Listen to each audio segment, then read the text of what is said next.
الحمد لله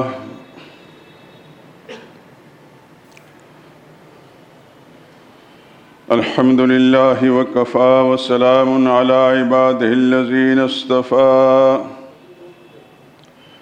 خصوصا على سيد الرسل وخاتم الأنبياء أما بعد فإن خير الحديث كتاب الله وخير الهدي هدي محمد صلى الله عليه وسلم وشر الأمور محدثاتها وكل محدثة بدعة وكل بدعة ضلالة وكل ضلالة في النار. أعوذ بالله من الشيطان الرجيم. بسم الله الرحمن الرحيم. لقد جاءكم رسول من أنفسكم عزيز عليه ما عنتم حريص عليكم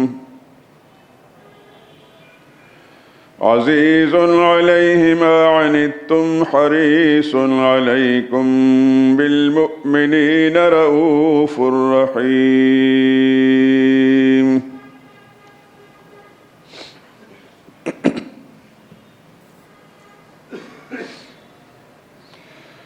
لوگو تمہارے پاس تمہیں میں سے ایک رسول آئے ہیں، تمہاری تکلیف ان کو گراں معلوم ہوتی ہے اور تمہاری بھلائی کے بہت خواہش مند ہیں،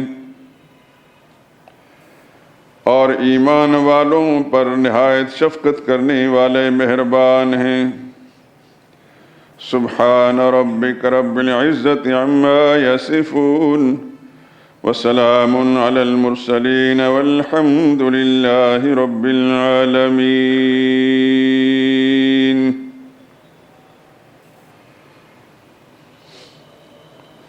درود پاک پڑھ لیں۔ اللہم صل علی محمد وعلی آل محمد كما صليت على إبراهيم وعلى آل إبراهيم إنك حميد مجيد. اللهم بارك على محمد وعلى آل محمد كما باركت على إبراهيم وعلى آل إبراهيم إنك حميد مجيد.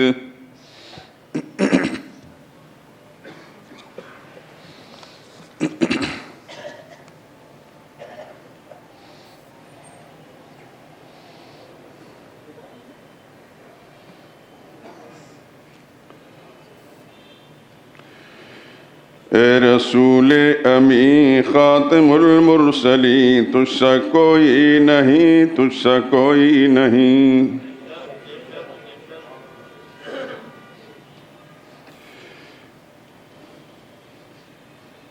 اے رسول امی خاتم المرسلین، تجھ سا کوئی نہیں، تجھ سا کوئی نہیں۔ ہے عقیدہ یہ اپنا بصدق و یقین، تجھ سا کوئی نہیں، تجھ سا کوئی نہیں۔ نعرہ تکبیر۔ اے براہیمی و ہاشمی خوش لقب، اے تو عالی نسب، اے تو والا حسب، دودھ مانے قریشی کے در سمی، تجھ سا کوئی نہیں، تجھ سا کوئی نہیں۔ دست قدرت نے ایسا بنایا تجھے، جملہ اوصاف سے پھر سجایا تجھے۔ دست قدرت نے ایسا بنایا تجھے، جملہ اوصاف سے پھر سجایا تجھے۔ اے ازل کے ہنسی، اے ابد کے ہنسی، تجھ سا کوئی نہیں، تجھ سا کوئی نہیں۔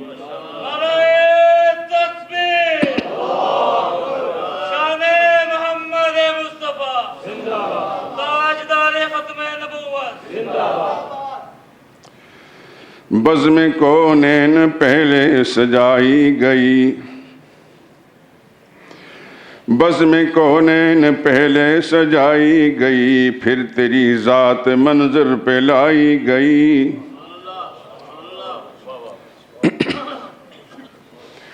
بزم کونین پہلے سجائی گئی، پھر تیری ذات منظر پہ لائی گئی۔ سید الاولین سید الآخرین، تجھ سا کوئی نہیں، تجھ سا کوئی نہیں۔ تیرا سکہ رواں کل جہاں میں ہوا، تیرا سکہ رواں کل جہاں میں ہوا، اس زمین میں ہوا آسماں میں ہوا۔ کیا عرب کیا عجب سب ہیں تیرے زیر نگیں، تجھ سا کوئی نہیں، تجھ سا کوئی نہیں۔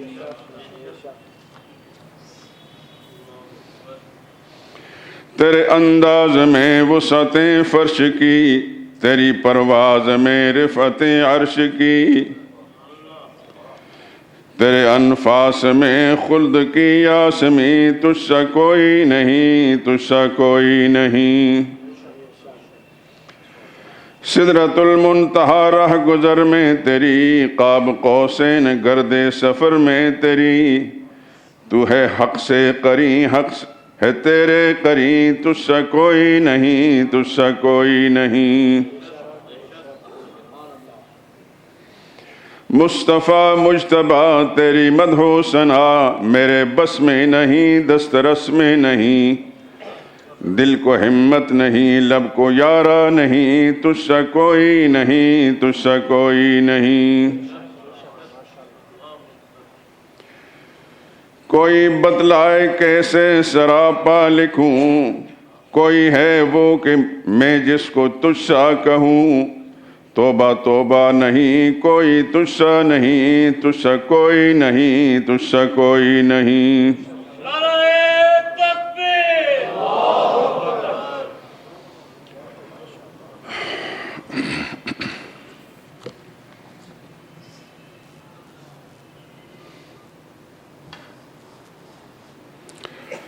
بزرگان محترم، برادران عزیز،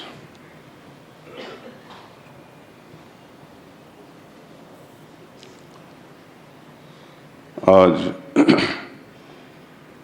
اس سلسلے کی آخری گفتگو ہے جو پچھلے ایک لمبے عرصے میں آپ حضرات سنتے چلے آئے، یعنی سرور عالم صلی اللہ علیہ وسلم کا خاندان، آپ کا نسب، آپ کا حسب، آپ کے سسرالی رشتے،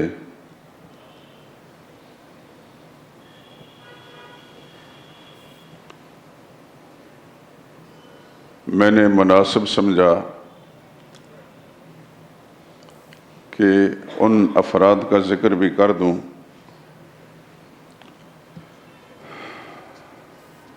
جو سرور عالم صلی اللہ علیہ وسلم کی پرورش میں رہے۔ آپ کی اولاد نہیں تھی، حقیقی اولاد نہیں تھی، مگر پرورش میں رہے۔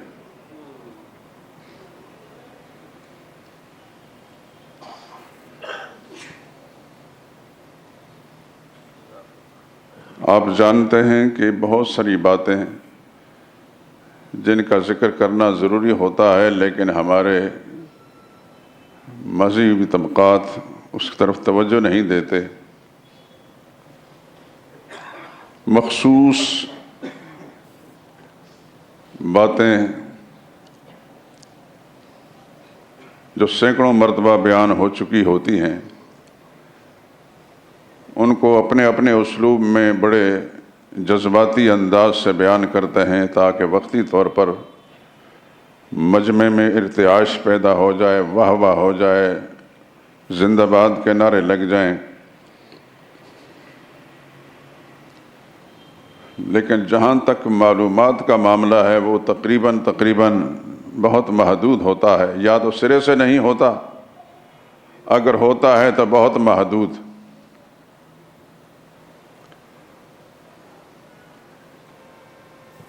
پچھلے جمعے میں یہ عرض کر چکا ہوں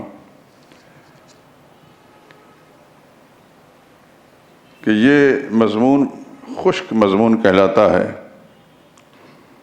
بہت کم لوگوں کی توجہ اس طرف ہوتی ہے، لیکن جس انسان کو اس کا چسکا پڑ جائے تو پھر وہ اس کے سراغ میں رہتا ہے.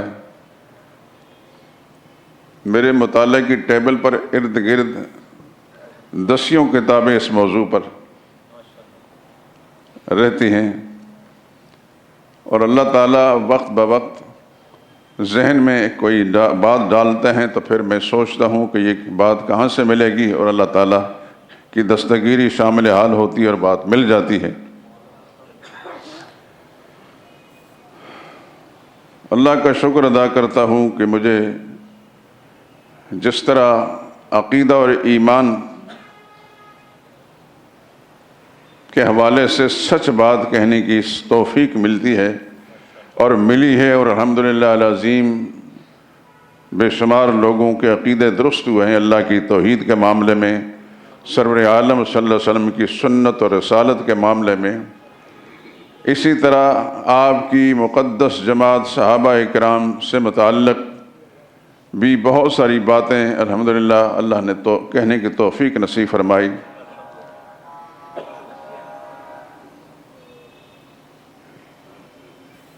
تو حضور صلی اللہ علیہ وسلم کی معرفت اور آپ کی پہچان کے لیے ضروری ہے کہ آپ کے خاندان سے بھی تعارف حاصل ہو. آپ نے جو بالکل بزرگ لوگ ہیں ان سے بات نہیں کرتا، یعنی ان سے متعلق ہو سکتا ہے کہ ان کے تعلیمی زمانے کے اندر ان کو کوئی صحیح باتیں پہنچی ہوں، لیکن جو 40-50 سال کی عمر کے حضرات ہیں ان کے بارے میں غالب گمان یہی ہے کہ ان کو سکولوں اور تعلیمی اداروں کے اندر یہ باتیں نہیں ملی.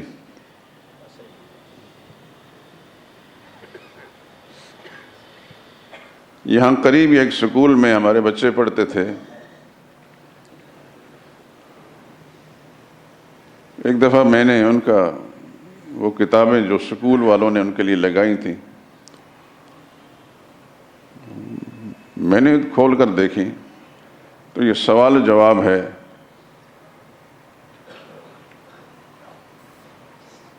سوال یہ ہے کہ رسول اللہ صلی اللہ علیہ وسلم کے چچا کا نام کیا تھا؟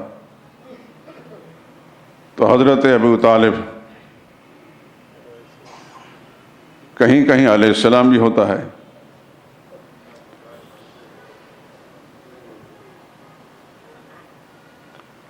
رسول اللہ صلی اللہ علیہ وسلم کی بیٹی کا نام بتائیں. حضرت فاطمہ الزہرا. یہ تو زہرا میں کہہ رہا ہوں، ان کو تو یہ لفظ بھی بولنا نہیں آتا، زہرا کہتے ہیں. لفظ زہرا ہے، زا کی زبر کے ساتھ.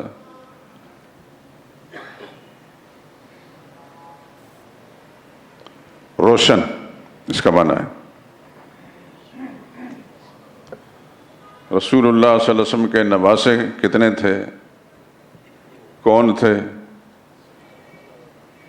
حضرت امام حسن اور امام حسین علیہم السلام.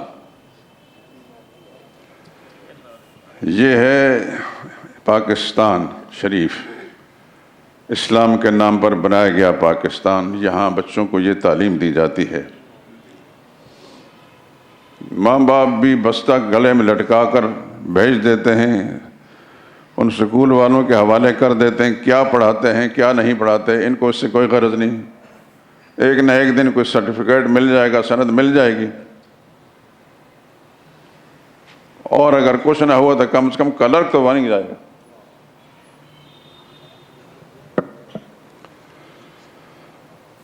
لیکن دکھ اس بات کا بھی ہے کہ ہمارا مذہبی طبقہ، پھر میں اپنے آپ کو اپنے لوگوں کو کوستا ہوں، ہمارا کوئی کردار اس معاملے میں صحیح نہیں ہے الا ماشاء اللہ. جہاں تک اقتدار کی کرسیوں پر بیٹھے ہوئے ہیں وہ تو مال سمیٹنے میں اور ان کاموں میں لگے ہیں. ان کو اس سے کیا غرض ہے کہ اس قوم کو ہدایت ملتی ہے نہیں ملتی. مجھے ایوب خان کے زمانے سے کچھ یاد ہے. وہ جب اقتدار پر آیا تھا تو اس وقت میں 4تھی جماعت میں تھا. اس کے بعد یہ سارے ادوار میرے سامنے ہیں. بھٹو صاحب کا زمانہ وہ ہمارا ذرا شعور کا زمانہ تھا. جو کچھ پھر اس دور میں اور اس کے بعد آج تک ہوا آپ حضرات واقف ہیں. اس وقت پوری کوشش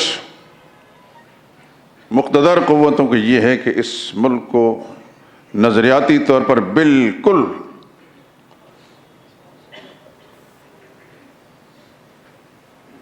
آزاد کر دیا جائے.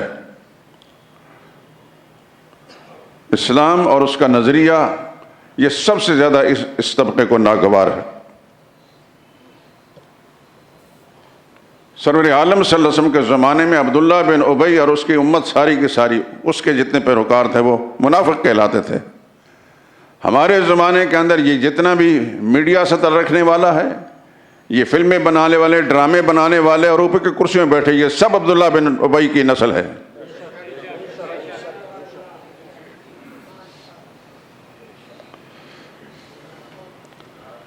اللہ ان کو ہدایت دے یا ان کے شر سے اس ملک کو پاک کر دے. مسلمانوں نے بڑی قربانیاں دی تھیں اس نعرے پر کہ ہم اسلامی مملکت قائم کریں گے، اور آج تک یہ نعرہ منافقانہ طور پر پاکستان کا مطلب کیا؟ لا الہ الا اللہ. ان بدبختوں کو لا الہ الا اللہ پڑھنا نہیں آتا، چاہے جائے کہ اس کا معنی ہو. اور لا الہ الا اللہ کا کیا معنی ہے ان کا حاشیہ خیال میں بھی نہیں. لفظ الہ جو آتا ہے، لا الہ، لفظ الہ کا معنی یہ نہیں جانتے. اللہ کے سوا کوئی اور الہ نہیں. الہ کا معنی کیا ہے؟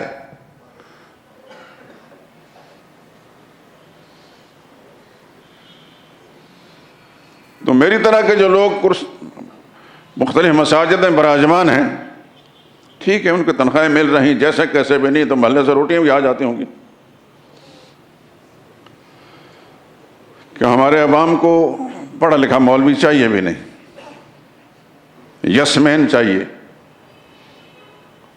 چودھری کمیٹی کے ممبر جو کہیں ٹھیک ہے جی.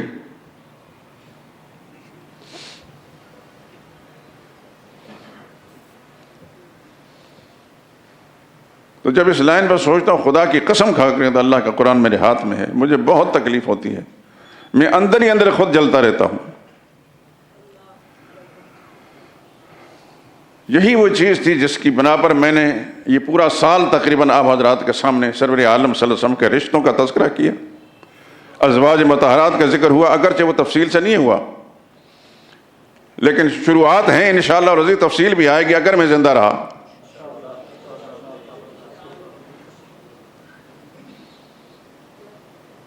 حضور صلی اللہ علیہ وسلم کا سلسلہ نسب یعنی آپ کا ددیالی سلسلہ، اور سلسلہ حسب یعنی آپ کی والدہ ماجدہ سیدہ آمنہ کا سلسلہ. اس سلسلے میں جو سلسلہ نسب ہے، کافی باتیں آپ حضرات نے سنی ہیں، اور یہ معلوم ہوا کہ حضور صلی اللہ علیہ وسلم کا ایک چچا حضرت ابو طالب علیہ السلام نہیں تھے. رسول اللہ صلی اللہ علیہ وسلم کے والد گرامی سمیت 10 چچا تایا تھے، اور ان کو کچھ نہ کچھ تذکرے آپ نے سنے ہیں. اگر مجھے اللہ پاک نے کچھ لکھنے کا موقع دیا تو میں انشاءاللہ یہ ضرور لکھوں گا، کیونکہ میں جو کتابوں کا مطالعہ کرتا ہوں اس میں یہ ساری چیزیں نہیں ہیں. شبلی نعمانی ایک بڑا نام گزرا ہے اس بر صغیر کے اندر، افسوس کہ ان کی کتابوں کے اندر بڑا خلا ہے.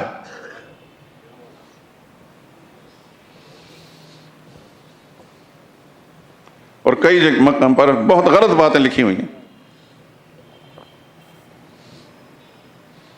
تو عرض کر رہا تھا کہ حضور صلی اللہ علیہ وسلم کی ساری نسبتیں ہمارے لیے مقدس ہیں. رسول اللہ پیارے ہیں تو آپ کی ہر نسبت پیاری ہے. اگر کوئی مسلمان اس کا دل خالی ہے اس طرح کی چیزوں سے، جذبے سے، تو اپنے ایمان کی فکر کرے. اللہ کی ذات کے بعد پھر سب سے بڑی ذات محمد رسول اللہ صلی اللہ علیہ وسلم کی ہے. صلی اللہ علیہ وسلم. آپ پیارا ہیں تو آپ کی ہر نسبت پیاری ہے. کسی بھی پہلو سے آپ کے ساتھ منسوب ہو گیا وہ پیارا ہے. میرا اور آپ کا حضرت بلال حبشی سے کیا تعلق؟ کہاں وہ حبشہ کے رہنے والے. لیکن کیا ہمارا ایمان نہیں کہ ہمارے ماں باپ ہمارے خاندان کا سارے کے سارے لوگ حضرت بلال کی جوتیوں پر قربان ہیں؟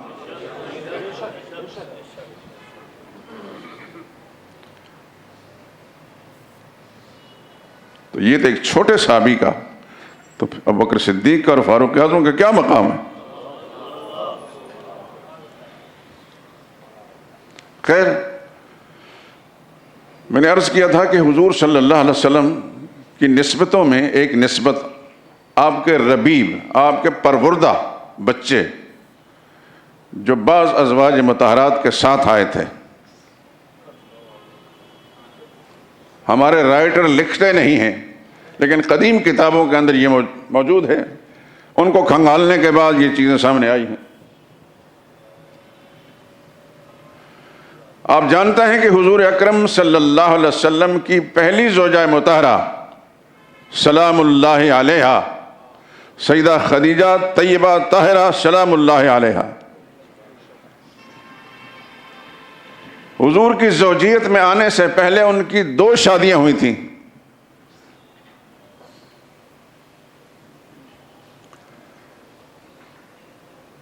ان کے ایک شوہر کا نام تھا ابو حالہ، ہند بن نباش بن زرارہ، اور بعد نے لکھا ابو حالہ ہند بن زرار بن نباش، یعنی آگے پیچھے لکھیں. ہمیں اس سے کوئی غرض نہیں کہ ابو حالہ کے باپ کا کیا نام تھا اور دادا کیا نام تھا، کسی نے آگے پیچھے کر دیا ہے. اس بحث میں ہم نہیں پڑھتے. قبیلہ بنو تمیم سے ان کا تعلق تھا. اور حافظ بن حجر اسقلانی نے ان ابو حالہ کو صحابہ میں شمار کیا. اور ہند ان کا نام تھا، ہند. ان کا نام بھی ہند تھا اور ان کے ایک بیٹے کا نام بھی ہند تھا.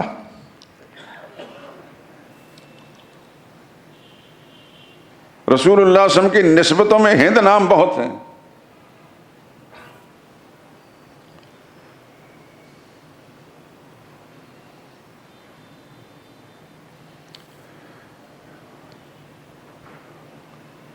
یہ جو ابو حالہ ہیں ان کے 4 بیٹے تھے جو سیدہ خدیجہ رضی اللہ تعالی عنہ کے بطن سے تھے،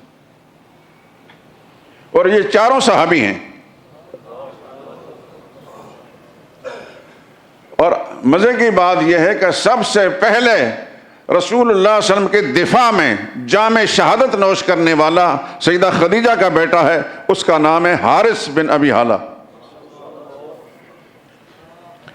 حافظ بن حجر اسقلانی جو بہت بڑے محدث گزرے ہیں اور صحابہ کا تذکرہ لکھنے میں ان کوئی ثانی نہیں ہے، انہوں نے لکھا ہے اول قتیل قتل فی سبیل اللہ تحت الرکن الیمانی. خانہ کعبہ کے چاروں طرف ایک رکن یمانی بھی ہے نا. آپ طواف کرتے ہیں؟ نہیں تو اب دوبارہ جائیں گے، خدا لے جائے اور پوچھ لیں رکن یمانی کون سا ہے. رکن یمانی کے پاس حضرت حارث بن ابو حالہ شہید ہوئے. کیوں شہید ہوئے؟ خانہ کعبہ کا صحن میں نبی کریم صلی اللہ علیہ وسلم مشرکوں کے ظلم سے بچاتے ہوئے. حضور کا جرم کیا تھا؟ لا الہ الا اللہ تھا. یہ بھول نہ جانا، ہمارا دین اور ایمان مبنی ہے لا الہ الا اللہ پر. اگر ہمارا لا الہ الا اللہ صحیح ہے اور اللہ کے نزدیک قبول ہے نا تو ہماری یہ ساری باتیں بھی ٹھیک ہیں. لیکن اگر لا الہ الا اللہ یعنی عقیدہ اور ایمان یہ صحیح نہیں تو سب کچھ بیکار ہے. نبی کریم صلی اللہ علیہ وسلم کا جرم کیا تھا؟ ابو جہل اینڈ کمپنی کیوں دشمن تھے؟ کہ آپ یہ کہہ رہے تھے کہ اللہ کے سوا کوئی اور الہ نہیں، اللہ کے سوا کوئی اور الہ نہیں، یعنی حاجت روا نہیں، مشکل کشا نہیں، اولاد دینے والا نہیں، شفا دینے والا نہیں، رزق دینے والا نہیں، نفع و نقصان کا مالک نہیں، عزت ذلت کا مالک نہیں، یہ معنی ہے الہ کا۔ آپ جب پڑھتے ہیں لا الہ الا اللہ، اس زمین میں یہ سارے عقیدہ کا اظہار کرتے ہیں، اللہ کے سوا کوئی اور الہ نہیں، حاجت روا نہیں، مشکل کشا نہیں، عبادت اور پکار کے لائق نہیں، نفع و نقصان کا مالک نہیں، عزت ذلت کا مالک کوئی نہیں۔ نعرہ تکبیر! یہ پیغام تھا محمد مصطفیٰ صلی اللہ علیہ وسلم کا جو سناتے تھے، اور اس کو وہ ناگوار سمجھتے تھے، کیونکہ ان کے آبائی عقیدہ، ان کا آبائی عقیدہ ابو جہل اینڈ کمپنی کا مشرکانہ تھا، یعنی وہ سمجھتے تھے کہ اللہ کے سوا اور بھی الہ ہیں۔ خانہ کعبہ میں 360 ان کے الہ تھے جن کو آپ بت کہتے ہیں، جو فتح مکہ کے موقع پر رسول اللہ صلی اللہ علیہ وسلم سب کو توڑا تھا۔ وہ سمجھتے تھے کہ سپریم قوت تو صرف اللہ کی ہے، لیکن اللہ نے کچھ اختیارات ان کو دے رکھے ہیں۔ ہم میں سے کوئی بیمار ہو تو یہ شفا دیتے ہیں، ان سے مرادیں مانگیں تو شفا بھی دے دیتے ہیں، کسی اور مشکل مبتلا ہو تو مشکل کشائی کرتے ہیں، حاجت روائی کرتے ہیں۔ یہ تھا عقیدہ مشرکین کا۔ یہ ذہن نشین فرما لیجئے کہ مشرک اللہ کو مانتے تھے۔ کس طرح مانتے تھے؟ سب سے بڑی طاقت کا مالک اللہ کو سمجھتے تھے۔ اللہ نے اپنے اختیارات کچھ ان کے حوالے کر رکھے ہیں۔ کسی کے ہاں اولاد نہیں تو اولاد مل جاتی ہے، شفا لینی ہے تو شفا مل جاتی ہے، رزق کی تنگی ہے تو وسعت مل جاتی ہے۔ یہ عقیدہ آج بھی اگر ہے تو یہ مشرکانہ ہے، ابو جہل والا عقیدہ ہے۔ کیونکہ لا الہ جب کوئی شخص زبان سے ادا کرتا ہے تو وہ اس میں اقرار کرتا ہے کہ اللہ کے سوا کوئی اور الہ نہیں، یعنی حاجت روا بھی نہیں، مشکل کشا بھی نہیں، نفع نقصان کا مالک بھی نہیں، رزق روزی کا مالک بھی نہیں، عزت ذلت کا مالک بھی نہیں، اولاد دینے والا بھی نہیں، شفا دینے والا بھی نہیں۔ یہ عقیدہ رسول اللہ نے بیان فرمایا تو آپ کو قتل کرنے کے لیے سارے کے سارے مشرکین پل پڑے۔ اس موقع پر رسول اللہ صلی اللہ علیہ وسلم کو بچانے کے لیے جس نوجوان نے کردار ادا کیا، صحابی نے رضی اللہ عنہ، وہ تھے سیدہ خدیجہ کے صاحبزادے، پہلے شوہر سے صاحبزادے حضرت حارث بن ابی حالہ رضی اللہ تعالیٰ عنہ۔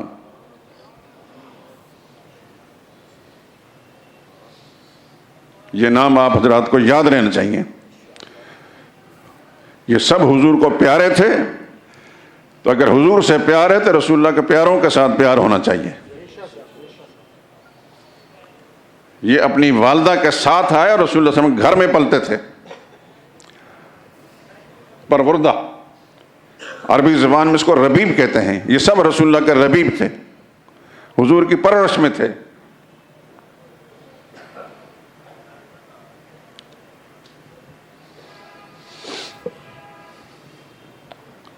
سیدہ خدیجہ رضی اللہ تعالی عنہ کے دوسرے صاحبزادے سیدنا طاہر بن ابی حالہ، ان کا نام کیا تھا؟ بھول نہ جانا، ذہن نشین فرمائے، اتنی محنت میں کرتا ہوں آپ حضرات کے لیے۔ سیدنا طاہر رضی اللہ تعالیٰ عنہ، یہ کس ماں کے بیٹے تھے؟ سیدہ خدیجہ کے۔ ان کے والد کا نام ابو حالہ ہند بن نباش۔ یمن کے مرتدین کی سرکوبی کے لیے ان کو بھیجا گیا تھا۔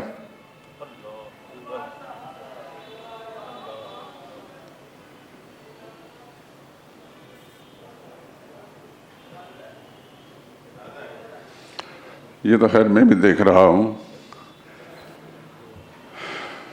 اللہ یہ سمجھ دے۔ آپ میری طرف توجہ فرمائیں۔ سیدہ خدیجہ رضی اللہ تعالی عنہا کے تیسرے صاحبزادے کا نام حالہ تھا۔ ہا، الف، لام اور ہا.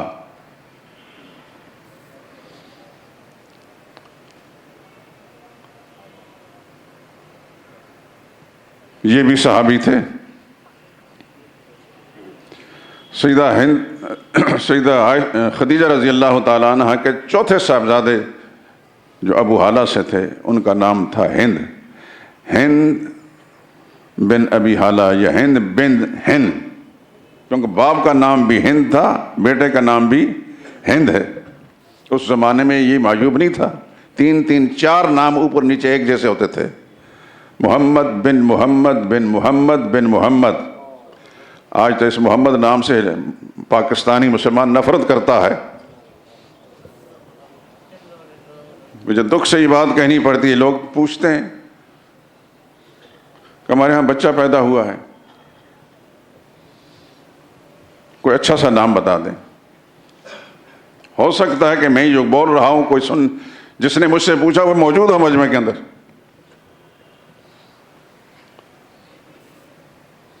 تو ظاہر بات ہے کہ میں نے تو وہی نام بتانا جو اللہ کے نبی کو پیارے ہیں صلی اللہ علیہ وسلم.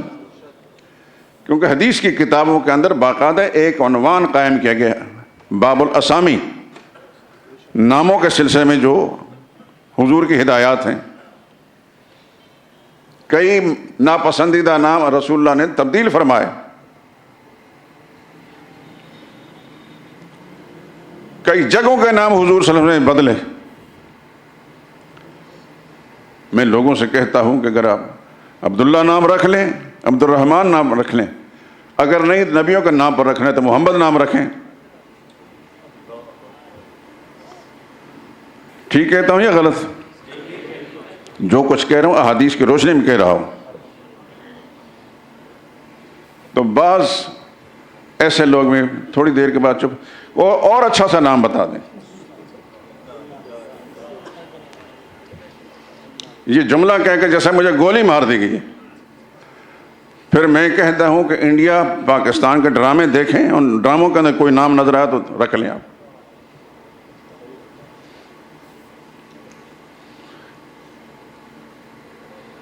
کہ جس کو وہ محمد رسول اللہ کے ساتھ پیار ہے ان کا نام کیوں نہیں پیارا لگتا؟ اچھا پھر شیطان سبق کیا پڑھاتا ہے؟ کہتا ہے جی کئی دفعہ بچوں کو مارنا پڑتا ہے، پٹائی کرتی ہے، تو پھر کئی لوگ گالی دیتے تھے. میں نے کہا گالی دینا اچھی بات ہے، اور اگر فرض کرو محمد نام کا بچہ اس کی پٹائی کرتا تو کیا وہ محمد رسول اللہ کی پٹائی کر رہا ہے یا اپنے بیٹے کی پٹائی کر رہا ہے؟ محمد رسول اللہ تو ایک ہی گزرے ہیں. یہ اس نام کے ہزاروں لوگ پہلے بھی گزرے ہیں اور آج بھی ہیں. عرب دنیا میں اب بے شمار ہیں.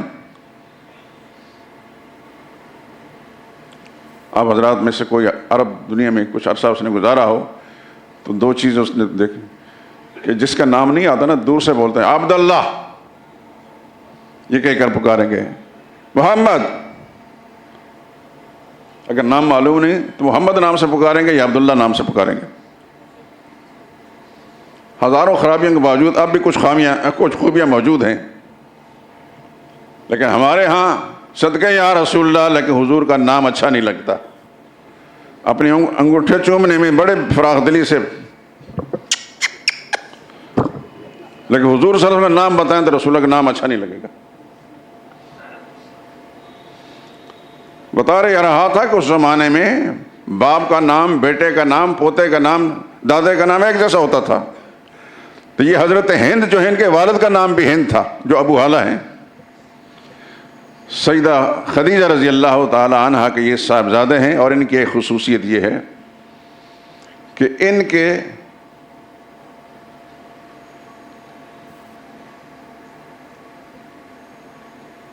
بھانجے سیدنا حسن، سیدہ فاطمہ کس ماں کی بیٹی تھی؟ سیدہ خدیجہ کی. اور حضرت ہند کس ماں کے بیٹے ہیں؟ تو حضرت حسن ان کے کیا لگے؟ حضرت حسن بھانجے لگے، یہ ماموں تھے. تو حضرت حسن رضی اللہ تعالیٰ عنہ اپنے ان ماموں سے حضور صلی اللہ علیہ وسلم کا حلیہ پوچھتے تھے.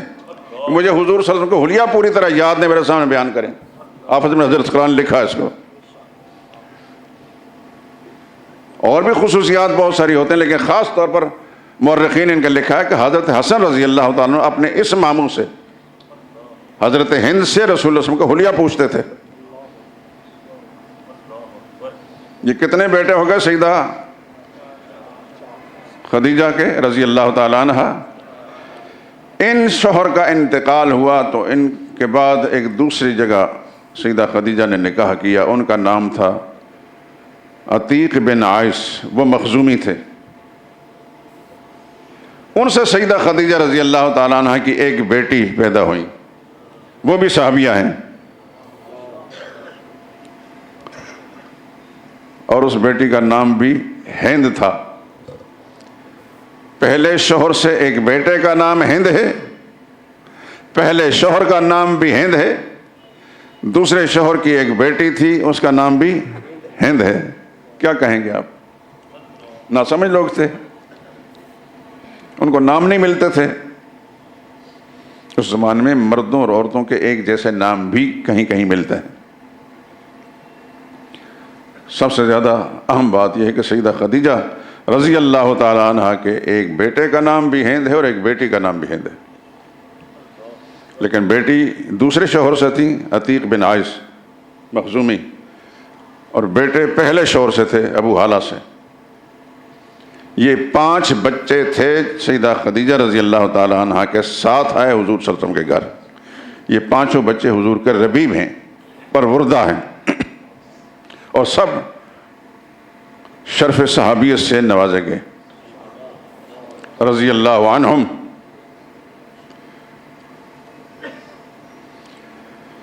رسول اللہ صلی اللہ علیہ وسلم کی ایک دوسری زوجہ مطہرہ سیدہ ام سلمہ، ام المومنین سیدہ ام سلمہ رضی اللہ تعالی عنہا، ان کے ساتھ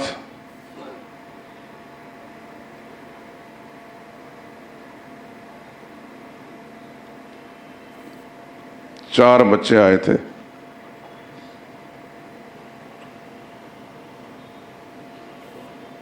سیدہ ام سلمہ، ام سلمہ کا نام بھی ہند تھا۔ رسول اللہ صلی اللہ علیہ وسلم کی یہ بیوی ام المومنین، ہم سب کی ماؤں کی مائیں ان پر قربان ہو جائیں، یہ رسول اللہ صلی اللہ علیہ وسلم کی بیوی تھی، ام المومنین تھی۔ ان کا اصل نام ہند تھا، ام سلمہ کے نام سے مشہور ہوئی کیونکہ ان کے ایک بیٹے کا نام سلمہ تھا۔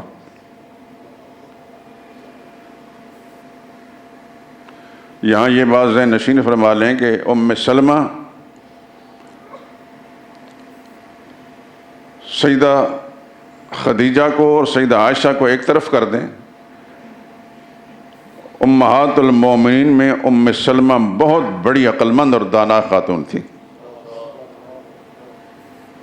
آج چونکہ ٹائم نہیں میں اس تفصیل میں جاؤں، بہرحال یہ رسول اللہ صلی اللہ علیہ وسلم کے ایک رضائی بھائی سمجھتے ہیں نا، یہ 2 لڑکوں نے، 2 مردوں نے کسی ایک ماں کا دودھ جب پیا ہو تو اس کو کیا کہتے ہیں؟ رضائی بھائی۔ رسول اللہ صلی اللہ علیہ وسلم کے رضائی بھائی بھی تھے، رسول اللہ صلی اللہ علیہ وسلم کے پھوپھی زاد بھی تھے۔ حضرت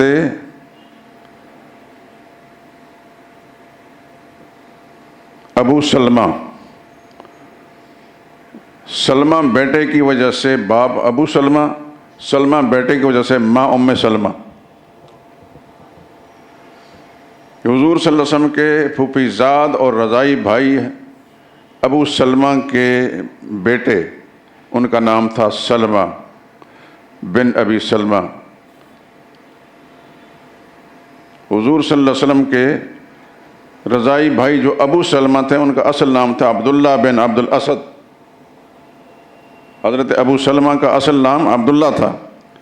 یہ حضور کے رضائی بھائی تھے، ایک غزوے میں زخمی ہوئے، بعد میں زخموں کی تاب نہ لاتے ہوئے جاں بحق ہو گئے، شہید ہو گئے۔ ان کی بھی اسلام کے لیے قربانیوں کی ایک لمبی داستان ہے، لیکن وقت کا دامن ہمیشہ تنگ رہتا ہے۔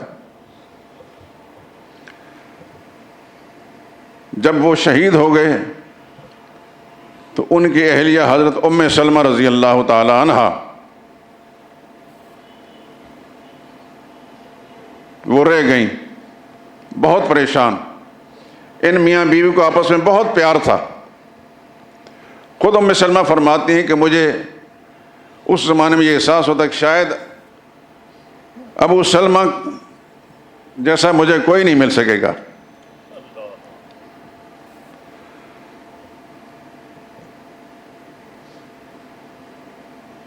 تو حضرت ابو سلمہ نے وفات کے وقت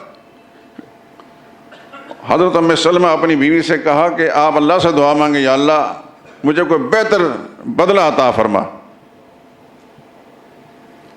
یعنی ابو سلمہ سے بھی بہتر بدلہ عطا فرما۔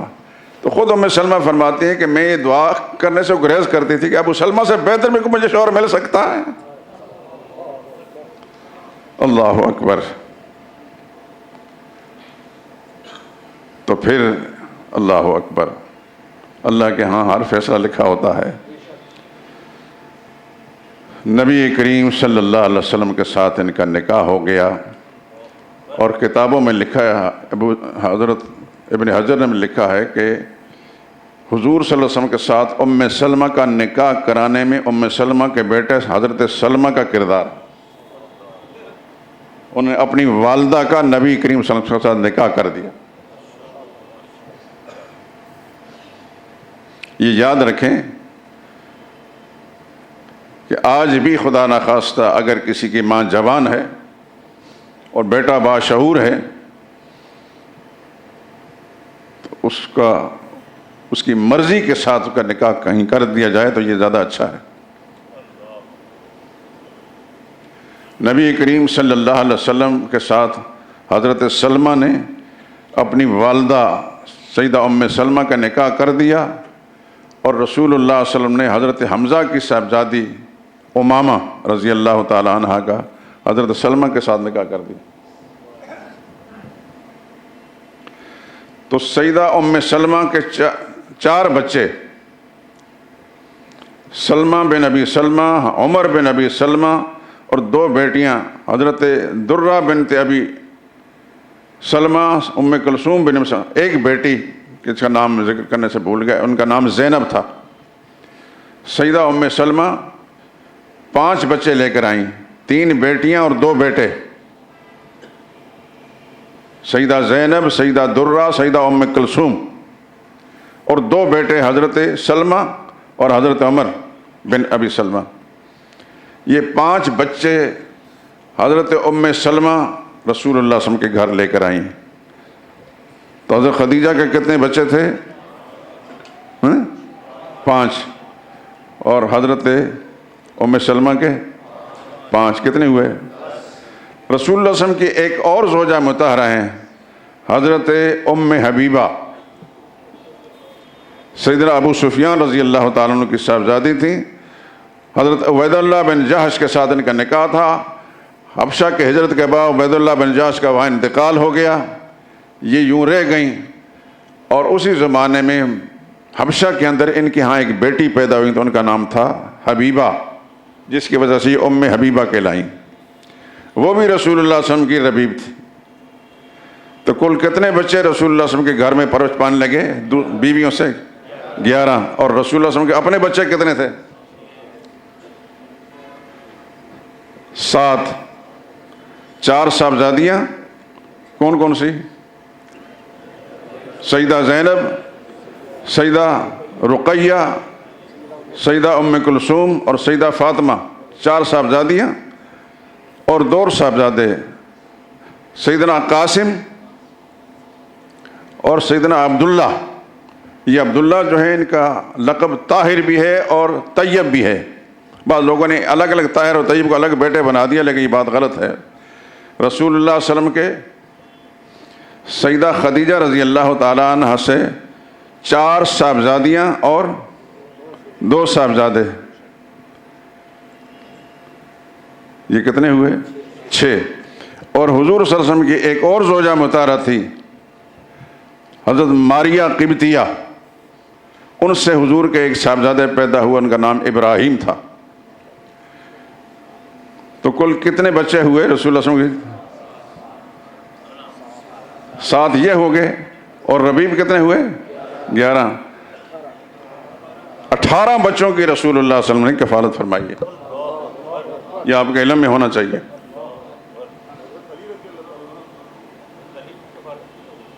نہیں، حضرت علی کو کفالت میں تو ہم نہیں کہیں گے اس پہلو سے، بس یہ کہ جناب ابو طالب کے ہاں تنگی بہت تھی رزق کی معاشی طور پر، تو حضرت عباس نے ابو طالب کے ایک بیٹے حضرت جعفر کو اپنی کفالت میں لے لیا، اور حضرت علی کو رسول اللہ صلی اللہ علیہ وسلم نے اپنی کفالت میں لے لیا۔ تو اس پہلو سے آپ یہ کہہ سکتے ہیں کہ ان کی کفالت بھی رسول اللہ نے فرمائی۔ تو کل کتنے بچے ہو گئے؟ 19 بچوں کی نبی کریم صلی اللہ علیہ وسلم نے کفالت فرمائی ہے۔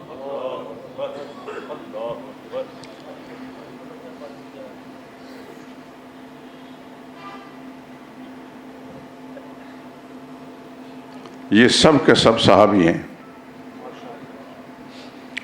سیدہ ام سلمہ کی ایک صاحبزادی سیدہ زینب، جن کا میں نے ابھی تذکرہ کیا، یہ چھوٹی سی بچی تھی، ان کی والدہ کا نکاح ہو چکا تھا حضور صلی اللہ علیہ وسلم سے۔ نبی کریم صلی اللہ علیہ وسلم ایک جگہ میں غسل فرما رہے تھے، لیکن یاد رکھیں ایسے غسل نہیں ہوتے جو آج کل ہمارے غسل خانے میں ہوتے ہیں، سارے کپڑے اتار کر نہاتے ہیں۔ نبی کریم صلی اللہ علیہ وسلم جسم پر باقاعدہ ستر کو ڈھانک کر غسل فرماتے تھے۔ تو چھوٹی سی بچی کھیلتی کھیلتی ادھر آ گئیں، تو نبی کریم صلی اللہ علیہ وسلم نے اپنے چلو میں پانی بھر کر ان کے چہرے پر پھینکا، دور کرنا تھا۔ نبی کریم صلی اللہ علیہ وسلم کے مبارک ہاتھ کا جو پانی سیدہ زینب کے چہرے پر لگا، بڑھاپے کی عمر تک بالکل جوانی کی شکل تھی ان کی، اس قدر چہرے پر نورانیت تھی، رونق تھی۔ وہ اس پانی کا اثر تھا جو نبی کریم صلی اللہ علیہ وسلم کے ہاتھ مبارک سے ان کے چہرے پر لگا تھا۔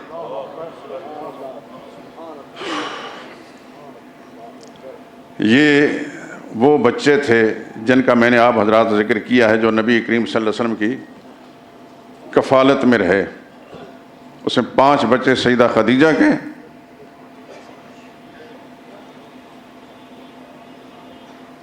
پہلے شوہروں سے، نام یاد ہے نا بیٹوں کے؟ حضرت حارث، حضرت طاہر، حضرت حالہ اور حضرت ہند رضی اللہ عنہم۔ یہ 4 بچے ہیں پہلے شوہر سے، اور سیدہ ہند رضی اللہ تعالیٰ عنہ ایک صاحبزادی ہیں دوسرے شوہر سے۔ یہ کل کتنے بچے ہوئے ہیں؟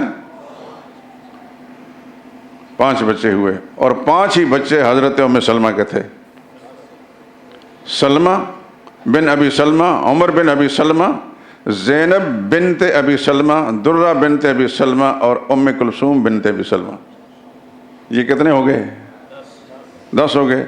اور ایک بچی حضرت ام حبیبہ رضی اللہ تعالیٰ عنہ کی، جس کی وجہ سے وہ ام حبیبہ، حبیبہ کی ماں کہلاتی، بیٹی کا نام حبیبہ تھا، یہ بھی رسول اللہ صلی اللہ علیہ وسلم کی حبیبہ تھی۔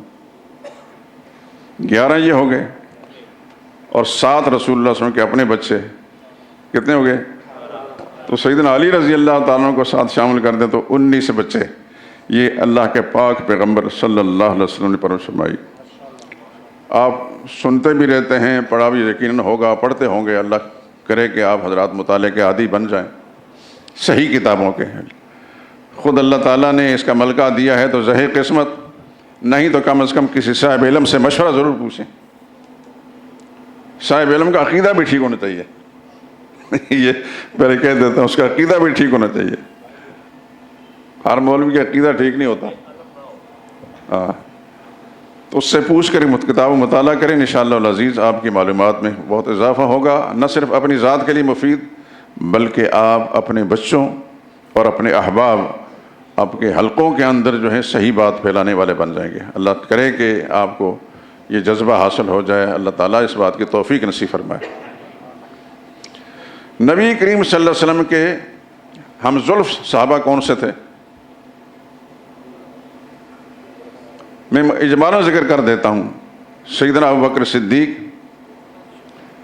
سیدنا جعفر طیار، سیدنا علی مرتضیٰ، سیدنا عباس اور سیدنا ابو سلمہ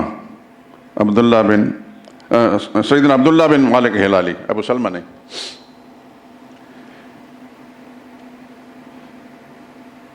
یہ 5 صحابہ رسول اللہ صلی اللہ علیہ وسلم کے ہمزلف تھے. 2 چچا، 2 چچا زاد، ایک عام صحابی، کل کتنے ہو گئے؟ ابو بکر صدیق رضی اللہ تعالیٰ عنہ. ایک صحابیہ ہیں حضرت اسماء بنت عمیس، نام سنا ہوگا، پڑھا ہوگا. یہ پہلے حضرت جعفر طیار کے نکاح میں تھیں، ان کی شہادت کے بعد ابو بکر صدیق کے نکاح میں آئیں، ان کی وفات کے بعد سیدنا علی مرتضیٰ کے نکاح میں آئیں. یہ رسول اللہ صلی اللہ علیہ وسلم کی سالی تھیں. ان کی ایک ہمشیرہ حضرت زینب بنت خزیمہ رسول اللہ صلی اللہ علیہ وسلم کی زوجیت میں رہی، جو 3 مہینے یا 8 مہینے سے زیادہ زندہ نہیں رہی. اور ان کی دوسری ہمشیرہ رسول اللہ صلی اللہ علیہ وسلم کی زوجیت میں حضرت میمونہ بنت حارث.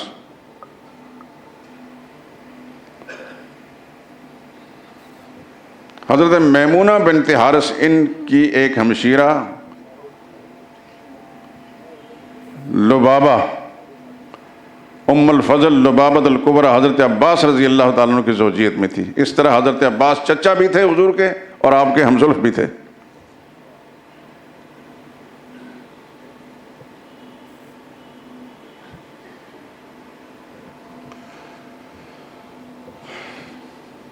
میں بتا چکا ہوں یہ سب کے سب صحابی تھے. 19 بچوں نے حضور کا زمانہ پایا کہ نہیں، تو پھر یہ پرورش کہاں پاتے تھے؟ جس شخص نے بچپن میں ہی صحیح حضور صلی اللہ علیہ وسلم کو دیکھ لیا حالت ایمان کے اندر، وہ صحابی ہے. سیدنا حسن رضی اللہ تعالیٰ عنہ کتنی عمر میں حضور صلی اللہ علیہ وسلم کے ہاں؟ بالکل 2-2.5 سال کے تھے. لیکن کیا آپ اور ہم سارے لوگ ان کو صحابی مانتے کہ نہیں مانتے؟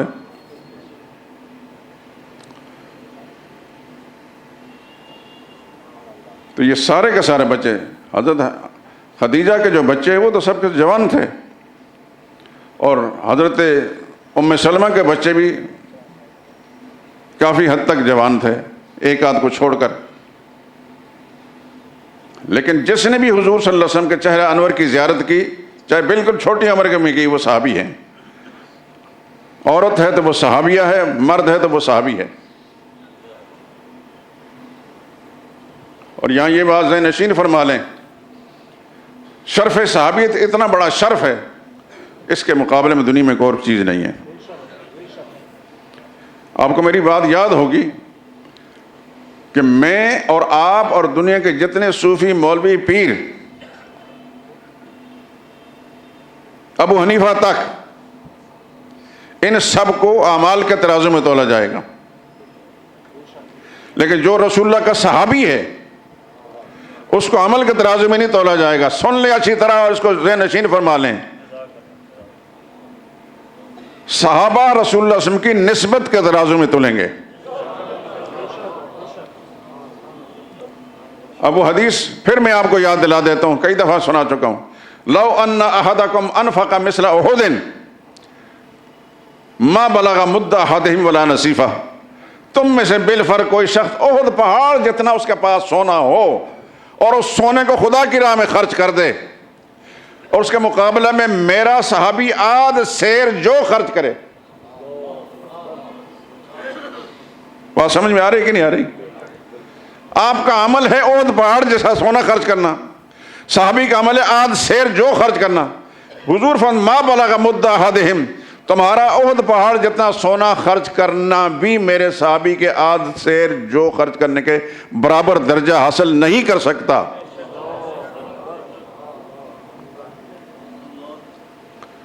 تو یہ سارے خوش نصیب لوگ تھے. جس ماں کے ساتھ بھی آئے بڑے خوشبخت لوگ تھے. کیا مبارک لوگ تھے وہ. عبداللہ بن مبارک ایک بہت بڑے محدث کو جو ان کی بات بیان کر کے بات ختم کرتا ہوں، کہتے ہیں الغبار الذی دخل انف فرس معاویہ مع رسول اللہ صلی اللہ علیہ وسلم خیر من الف عمر بن عبد العزیز. دنیا میں جتنے بھی خلفاء گزرے ہیں حضرت عمر بن عزیز بڑے نیک نام خلیفہ گزرے ہیں صحابہ کے بعد. بنو امیہ میں سے تھے, بڑے نیک نام تھے, عدل و انصاف بڑا, ان کو عمر ثانی کہا جاتا تھا. کسی نے پوچھا عمر بن عبد العزیز زیادہ افضل ہیں یا معاویہ؟ انہوں نے فرمایا کیا بات کر رہے ہو تم, معاویہ صحابی ہیں, یہ تابعی ہیں, صحابہ کے درجے میں کوئی آ جا سکتا ہے؟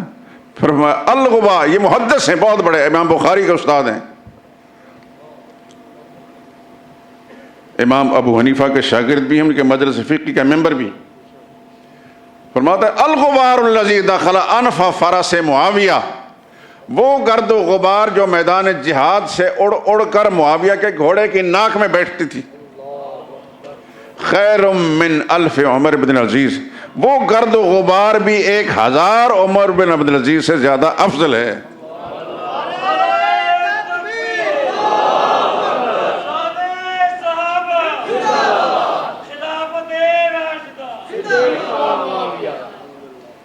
تو یاد رکھیں میرے دوستو, میں تو کوشش کر رہا ہوں, خدا کرے کہ میرے اندر کی جو آگ ہے آپ کے سینوں میں منتقل ہو جائے, آپ کے دل میں نبی کی سچی عظمت پیدا ہو, نبی کی ہر نسبت کی سچی عظمت پیدا ہو, صحابہ کی محبت ایسی ہو کہ ہر چیز چھوڑ سکیں لیکن صحابہ کو نہ چھوڑیں. کیونکہ جس دور میں میں اور آپ جی رہے ہیں یہ فتنوں کا زمانہ ہے, ہمارے دائیں بائیں فتنے ہی فتنے ہیں. اللہ ہمارے دین و ایمان کی حفاظت فرمائے. جب خدا کا سامنے ہاتھ پھیلایا کریں تو یہ دعا ضرور, یا اللہ ہمارے دین اور ایمان کی حفاظت فرما. ایمان بچا کر چلے گئے کامیاب ہی کامیاب ہیں, دنیا بھر کے خزانے لے کر چلے گئے لیکن ایمان نہ بچا تو کچھ بھی نہیں ہے. وآخر دعوانا ان الحمد للہ رب العالمین.